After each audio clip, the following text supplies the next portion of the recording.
Everybody shared their stories, told their tales, sang a song, told jokes, and all the conversations, everything happened around the Belfast sink. So the Belfast sink then got the nickname of the Jawbox. And I just thought, well, that's the perfect name for a drink, because I wanted to conjure up people sitting around and telling those same stories, because it's all about the stories. That was the voice of Gerry White, creator of Jawbox Gin. And I'm Martin Nutty. And I'm John Lee. Welcome to the second stop on our Irish Stew Gets Lost in Belfast series, also recorded at Niall McKenna's Waterman House in the heart of Belfast Cathedral Quarter. Gin happens to be one of our favorite drinks, but in this particular episode, we had a different concoction of gin. Yes, well, I won't spoil it. Let Gerry show you what a Belfast pour is all about. But we find it's made with an ingredient invented in Belfast. And so, on to Gerry. We're delighted to have the opportunity to talk with Gerry White about his unique taste of Belfast and one of our favorite tipples, me and John. And welcome to Irish Stew. Cheers, John and Martin. It's absolutely delighted to join you here today. And a very warm welcome to Belfast, by the way. Thank you. I hear it's your first time in Belfast. It is my first time in Belfast. I'm a virgin. An extra warm welcome to you. It's my third. Good. Yes, you keep coming back. It must be good then. Yeah, I'm ashamed to admit, I grew up like less than 90 miles away from here. But I grew up in Malahide in North County Dublin, so just a short trip down the road. But when I left Ireland in 1983, Belfast was not a destination for us folks from the Republic.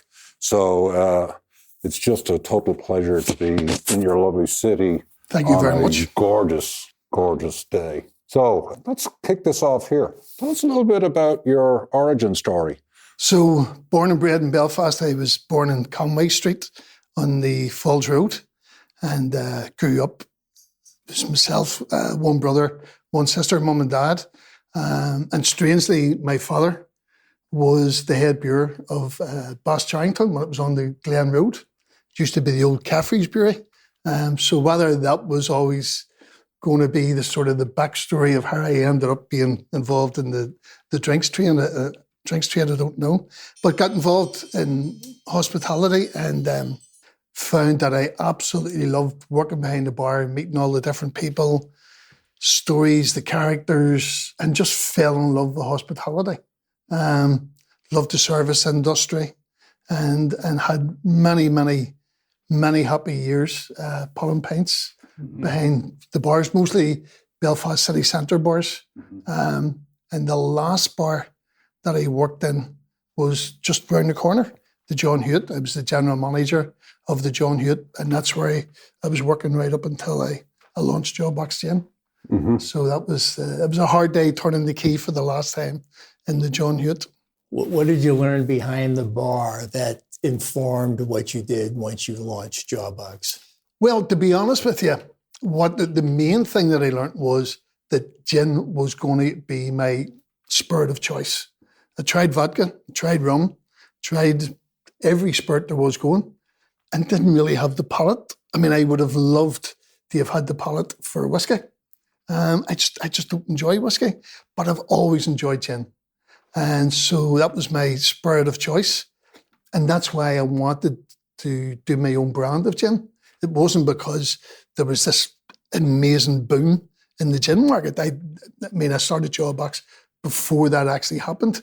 And whenever I was talking about bringing out my own brand of gin, everybody thought it was crazy because nobody drinks gin anymore. And I'd done it, and I said to myself, well, I'm doing gin because that's what I'm passionate about, not because there's a huge market for it.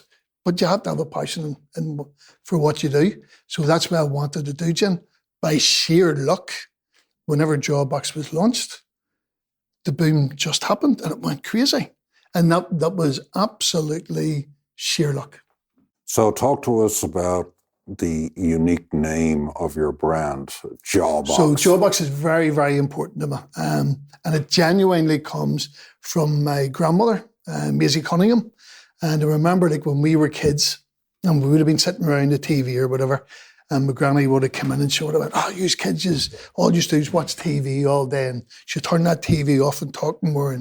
And she says, whenever I was a kid, we all stood around the Jawbox, and that's where we told our stories and sang songs. And so that always sort of made me think about, well, what's this? So I asked her about the background. And back in the day in Belfast, and everybody would have gathered in the kitchen, or the scullery as it was known then, or the working kitchen, because it was always guaranteed to be the warmest room in the house, because there was always something happening, whether it was the washing going or cooking going. So it was always guaranteed, say, the warmest room in the house. So if visitors came, everybody would have automatically went to the kitchen.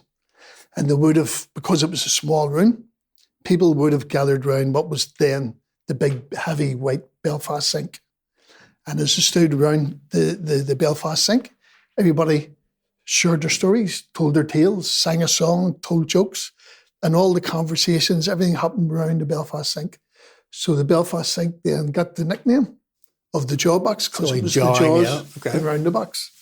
And I just thought, well, that's the perfect name for a drink, because I wanted to conjure up people sitting around and telling those same stories, because it's all about the stories and the conversations. And I never wanted to conjure up an image of a wee old man or a wee old woman sitting on a corner having a drink on their own. It was all about families and friends and having a laugh and sharing those stories. So, when I thought about it, I said to myself, well, to this very day, if you invite friends to your house for dinner or just a drink, where do people end up? They still go to the kitchen. So it's as important today as what it was back in my granny's day. So Jawbox just seemed to be the perfect name. And it represents a wee bit of the Belfast history. So it's very, very dear to the Belfast story. And with me being born and bred in Belfast, that was very, very important to me. You had a quote I came across. I think of like Michelangelo would look at a block of marble and sort of see the statue inside of it. And you have this quote, "Even though Jawbox didn't exist, I knew what it tasted like." Yeah. So that's a vision. Yeah, I mean, it's funny. Obviously, I was a barman, so I didn't have, and I was on a barman's wage, I didn't have the money to go and build a distillery. And I'd had the idea of launching my own gin brand for like years before Jawbox was actually launched, and I kept putting it to the back of my mind. And then I said one day, well, when I said one day, I was actually 56 years of age by this time. And I went, if I don't do this now, I'll never do it. So I went, I'm gonna go out and I'm gonna make this work. So I met the guys at Drinksology. And because I'd already been working with them through the different bars I'd worked with, I knew they were, the top guys for branding and selling spirits, because I would have bought sort of some very unique spirits off them for the bar.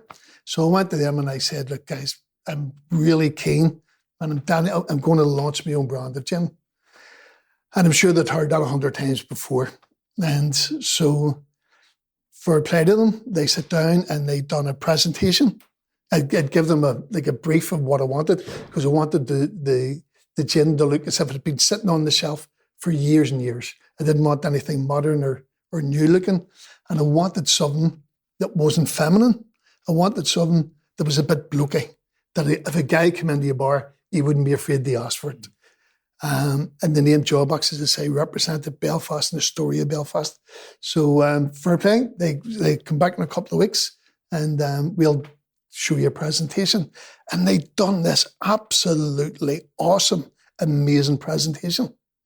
So I sit down and I go, right, okay, guys, how much is this going to cost? And I would have had to have sold about 3 houses to have paid for it. So I went, well, I don't have that sort of money. And I left a wee bit disheartened. And then I said to myself, well, if those guys have put so much effort into this presentation, they must believe in it as well. Or they wouldn't have, they're not just doing this to keep me happy. They have actually worked really hard on this. So I went back to them and I said, look, I don't have the money to pay you for this. I'm barman's wages. I says, but look, what if we all went in together and we're all partners in this project, and that way we can really, really make it work? Then they introduced me to Shane Braniff, who owns the Acklandville Distillery. I was interviewed to a few other distillers as well, who along the road were very, very helpful, very informative. But it was important to me that the gin was made as near Belfast as possible. Unfortunately, at that time, there was no distilleries in Belfast. And the Eckmanville distillery, which is only 30, 35 minutes outside the city, it was the nearest. And Shane was already producing top quality liquids. So I knew the quality was never going to be any question. And the head distiller at the time was a guy called Graham Miller. Graham was just an absolute genius. And I can remember, as you say, saying to Graham, although Jawbox doesn't exist, I know exactly what Jawbox tastes like. And I said, how do I pass that on to you? Because I can actually taste it. I know what it tastes like. But you may not have known the names of so the blend and what it would take to achieve that. Yeah. So, but Graham, he was an absolute genius. So he says, don't worry. He says, what I'll do is you sit, talk to me about your favourite gins, the gins you enjoy, and what you want to, do you want it a wee bit more peppery? Do you want it a wee bit more citrus? Do you want it a wee bit more juniper? And it was always me, in all honesty, to me, gin is a celebration of the juniper berry. So juniper, Jawbox is a very juniper forward gin, and that was so important to me. And because I'd already made up my mind that Jawbox was going to be paired with ginger ale, because again, the whole Belfast story, it was important to me that the gin, Jawbox gin and ginger ale worked. So that was very important. Worked very closely with Graham, was up every other week in the distillery. And then I think it was round about the 15th blend. And we tasted it. And without saying a word, we just looked at each other and we just knew. And it was like everything had just came together. That's the flavor you had. It just clicked. And it was exactly what I had in my mind. The guy, it was just like, Graham is an absolute genius. So he is. And it's a moment I will never, ever forget. Because everything just at that moment, and we've tweaked it a wee bit since then, because that was like 10 years ago nearly. So we've tweaked it very, very slightly since then, just to improve it very, very slightly. But that's where that came about. I was looking at your website and I came across this kind of occult-looking diagram, which is probably something common in your business, sort of charting out the flavor profile. Oh, the flavor, the taste notes, and yeah. Well, that's more.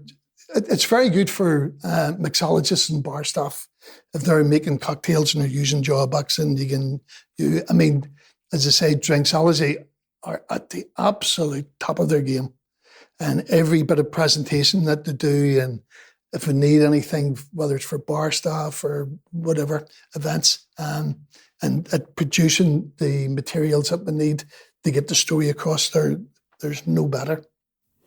So talk to us about transitioning from working behind the bar to becoming an entrepreneur. That's a freaking huge shift. That was. At 56 years of age, I would characterize that as being brave, Yeah, it's still I'm still learning how to cope.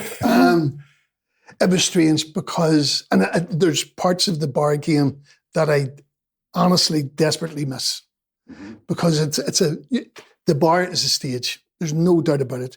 You're an actor, you're a priest, you're a psychologist, you're everything behind the bar. And you're always, it's particularly with the John Hewitt, because the John Hewitt was much, much more than a bar. The John Hewitt was part of a social enterprise. So we done art exhibitions, we were involved in every festival in Belfast. So it was almost like the selling of alcohol in the bar was secondary to everything else that we'd done. So it was a buzzing place to work in, and I enjoyed every single day of it. And Joyce and Brenton Mackin, who were the sort of directors of the bar at that time, were amazing people to work for. Genuinely amazing people to work for. So it was hard leaving. And initially what I found, because you're out on the road and you're doing events, all of a sudden being an entrepreneur becomes a very, very lonely space, because you spend a lot of time driving about and you're on your own. That was the one that I found, the bit of it that I found most difficult. What made up for that was the excitement of the achievements that we made with Jawbox. And I'm like at least 2-3 times a week I'm out doing events now for all sorts of different sort of reasons, and from small to extremely large. And it's so that makes up. And it's almost like being back behind the bar again, because I'm in contact with loads of different people. And the people that I've met through Jawbox has been unreal. I've met people that I never in a million years thought I would ever be having conversations with, like yourselves. You know, I wouldn't be sitting here today if it wasn't for Jawbox. But I've met presidents, kings, princes, pop stars, movie stars. You mentioned those first. Yes, you get. Well, usually here, you know what I mean. It's just amazing. So, for what I miss from being behind the bar, the journey as being an entrepreneur and being behind a brand and having my name on the bottle, it's a completely different experience. But thankfully, as I say, I've got the Drinksology behind me, and I know the quality of the liquid stands for itself. So those are. There still be things happen, and the hairs in the back of my neck stand up.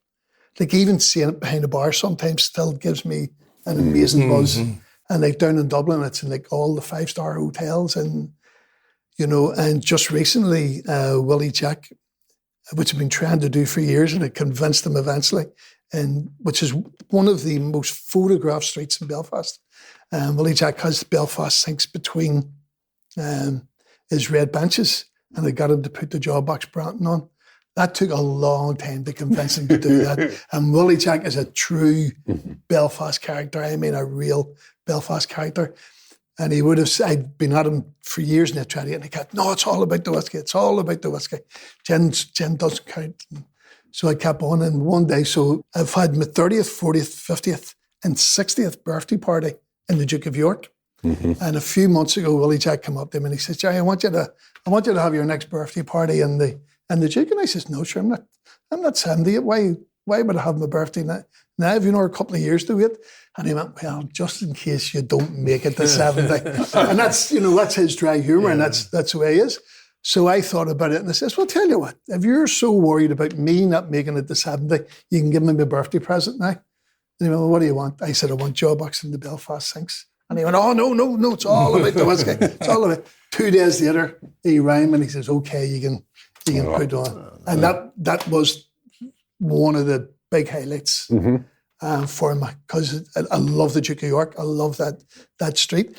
And it's just, again, it's part of the whole Belfast story. And Belfast is a huge part of Jawbox.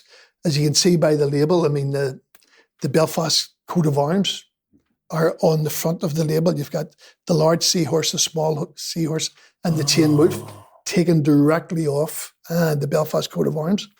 On the inside of the front label, there's an old black and white photograph. The reason I put that photograph there is because that was the first proper gin bar in Belfast.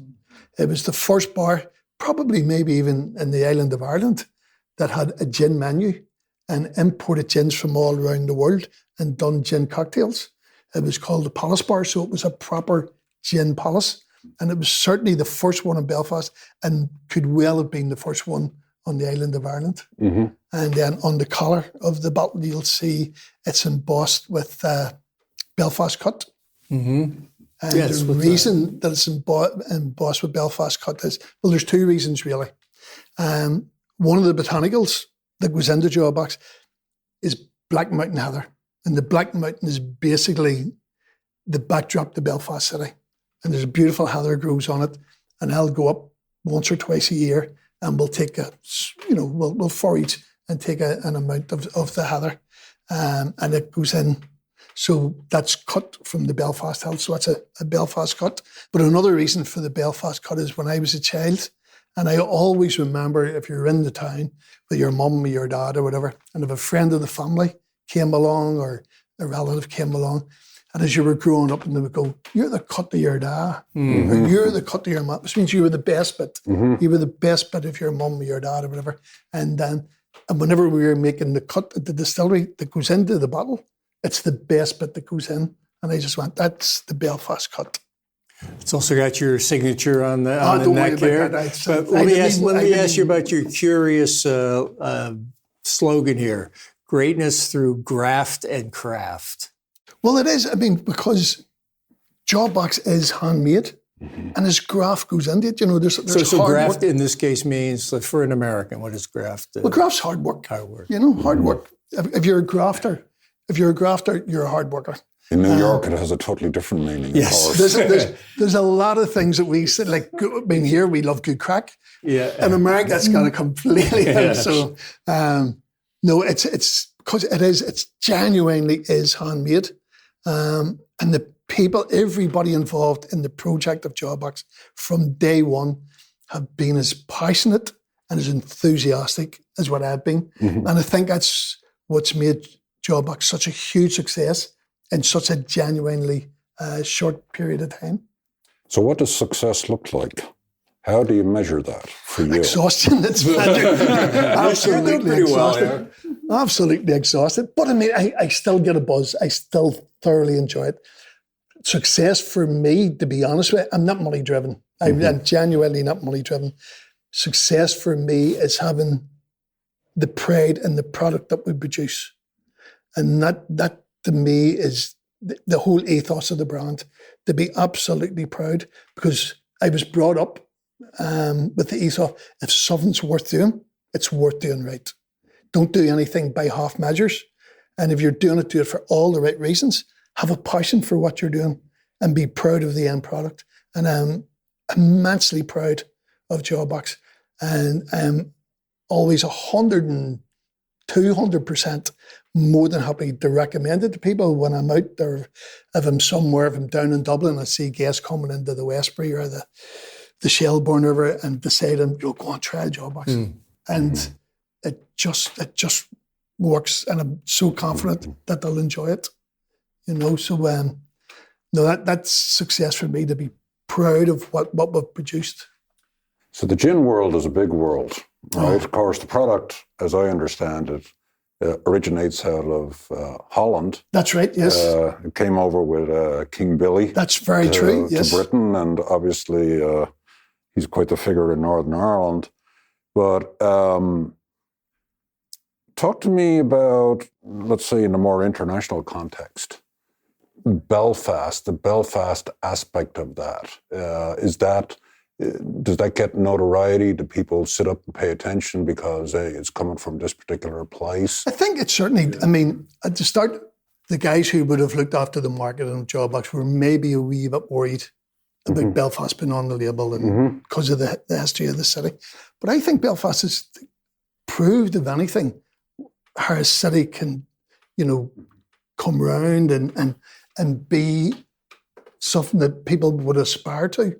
So now we're actually shouting about Belfast again, which is brilliant and which I'm delighted about, because I was a wee bit disappointed whenever they were drawn back from the whole Belfast story. And around the world, I am immensely proud that Jawbox is stamped on the bottle, because in all the countries that Jawbox is in, Australia, New Zealand, we have a small bit in America, and there's very few places in Europe that you'll not be able to get hold of a bottle.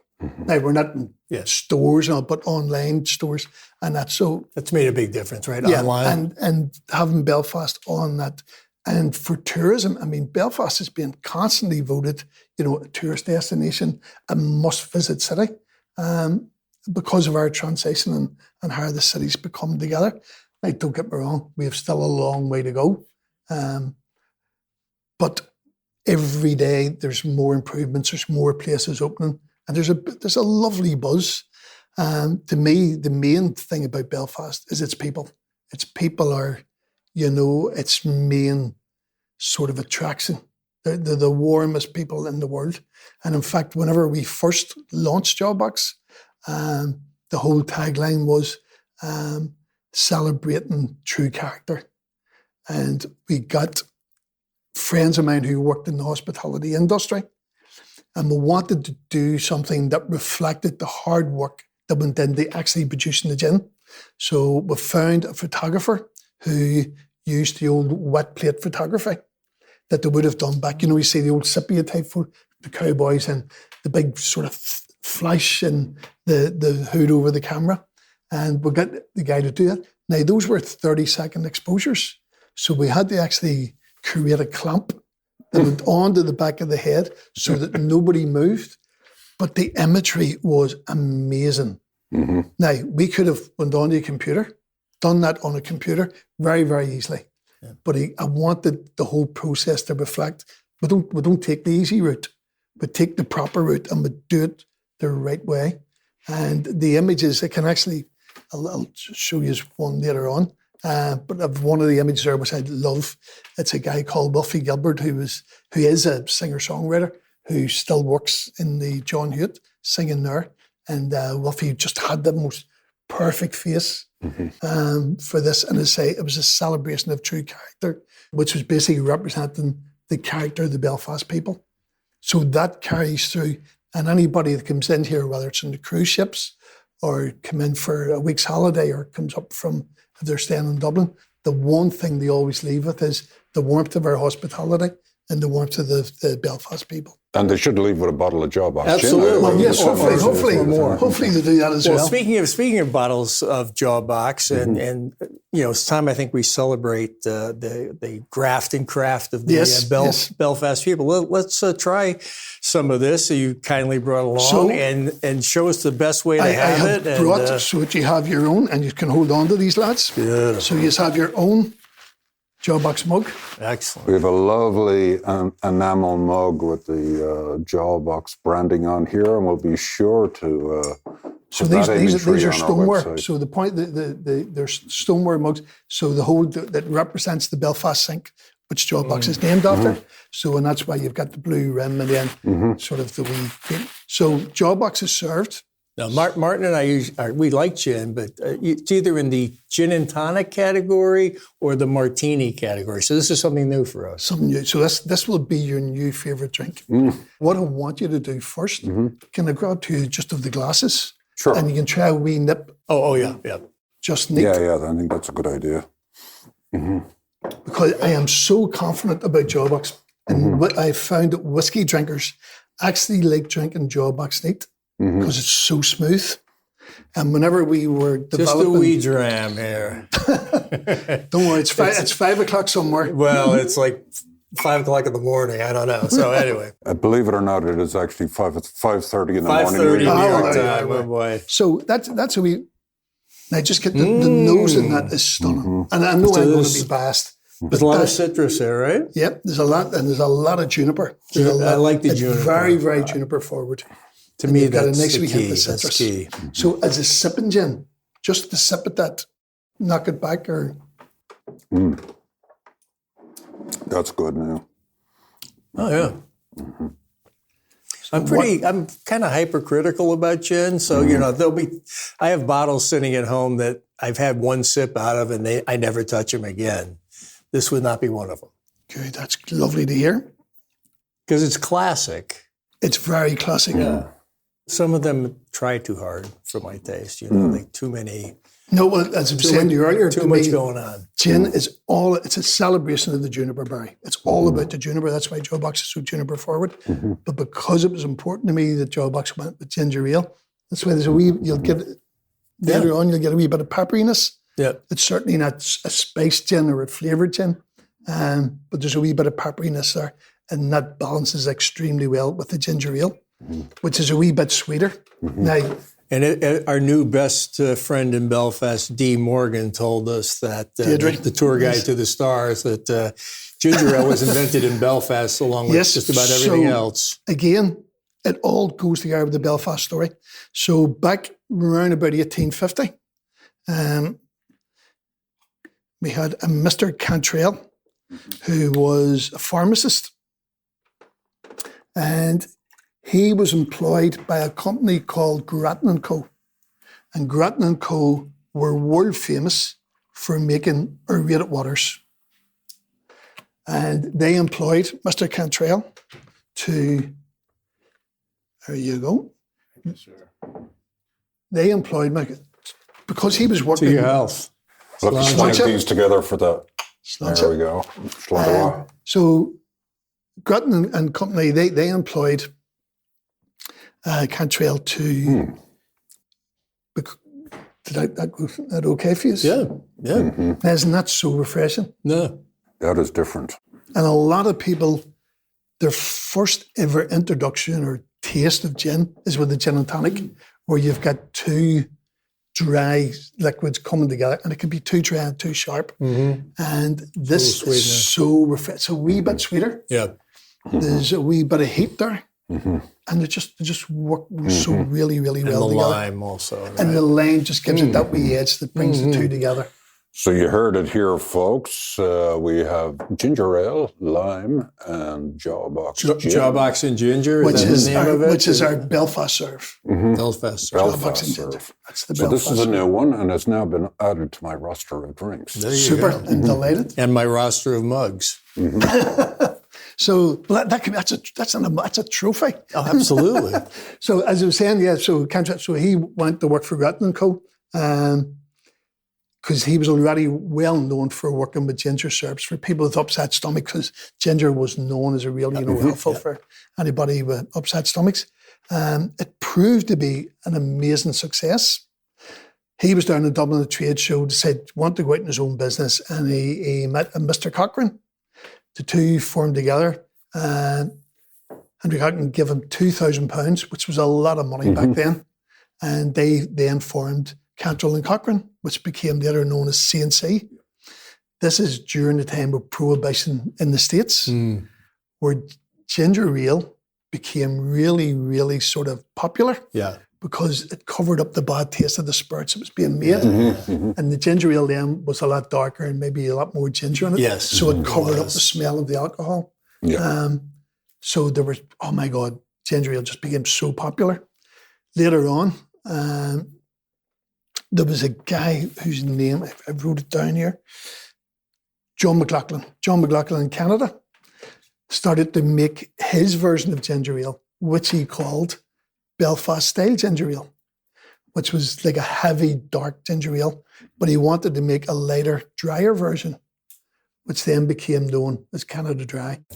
Never heard that. So it was like, which he called then the champagne of ginger ale, because it was more sparkling, it was more effervescent, and it was lighter in colour, and it was a dry taste. So Canada Dry was the first dry ginger ale. And the funny thing is, just how things come about. In Canada, he lived in a place called Enniskillen, which was like really, really strange. Or, the two tie in together.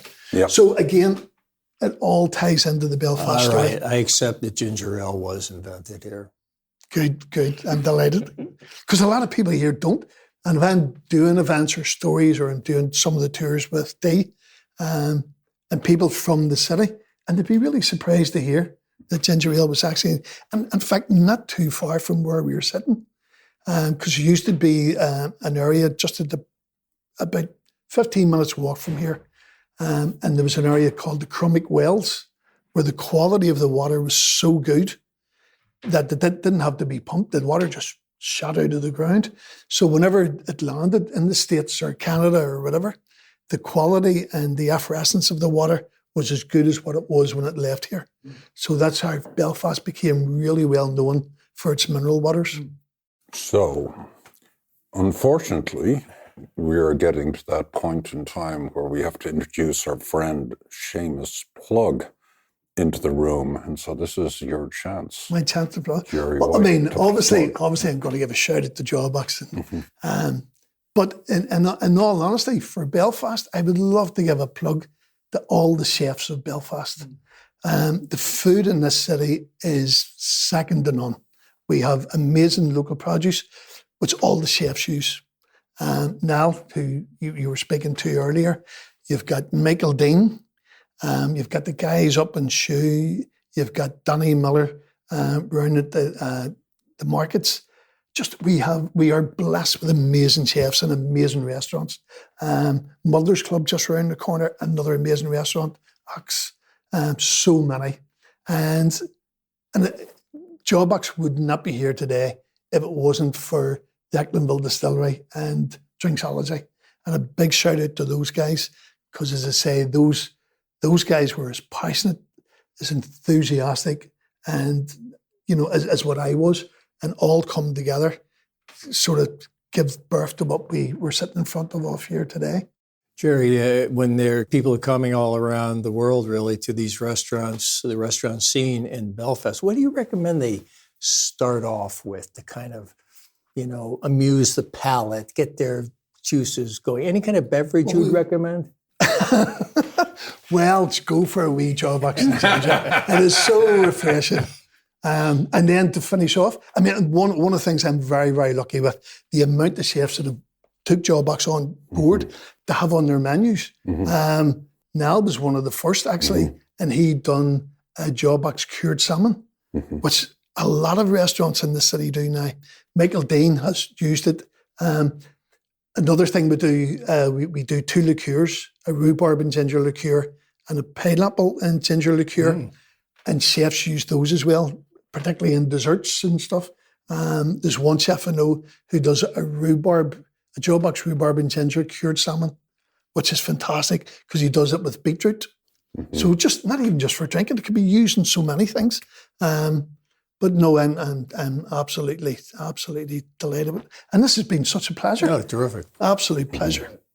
So with that, our thanks from both me and John and our listeners to get some insight into a unique taste of Belfast. Thank you very much. It's been a total pleasure, and I will again reinforce the fact that I am now convinced that an alternative to my traditional gin and tonic is now a ginger ale and Jawbox. Another convert. G&J. Sláinte. Sláinte. You can tell Gerry White knows the bar business inside and out. He knows what it is people are looking for, what they'd like to try, what they'd like to pour. And the guy is a relentless marketing genius. The whole Jawbox look, the label, the way he's marketing that name and that concept around town, it's really paying great dividends for him. And it makes a fine martini as well. Yeah, I'm a big fan. I was happy to say I brought a bottle back with me and have been enjoying it since then. So Gerry got us well prepared for a short stroll after we had finished our recording session, and we were back out in Hill Street to sample some of the other offerings in that immediate area. And just a shout out to a couple of people that generously hosted us. Willie Jack, the owner of the Harp Bar, the Duke of York, and of course the Friend of Hand, which is a whiskey museum, which is a place you've just got to see.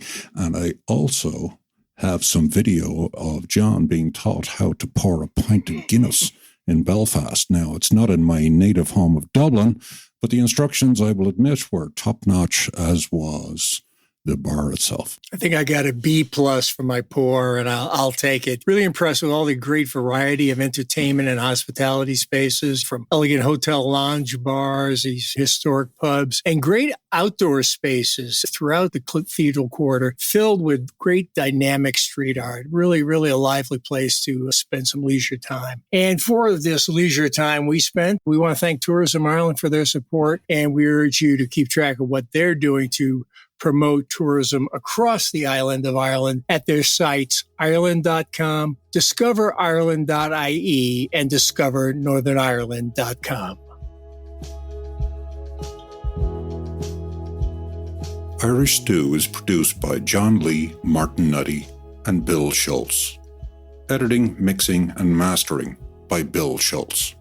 Music on Irish Stew was composed and performed by Rosa Nutty, with Donald Bowens on drums, Cathal O'Riordan on bass and synthesizer. For more on Rosa Nutty's music, please visit rosanutty.com.